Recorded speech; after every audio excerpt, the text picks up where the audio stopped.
What's up, guys? Welcome back to the Every Thought community. We're going to be looking at this last template here, holiness.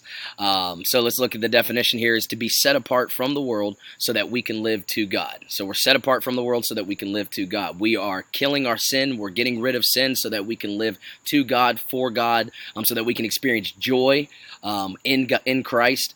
There's that real famous proverb where it says that confession is good for the soul.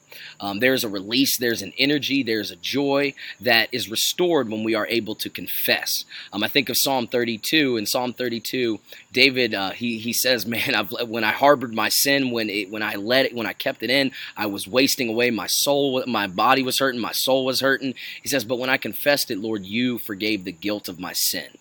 So that is just absolutely essential. If we want to be effective as believers, we have to come to a place where we make habit confession.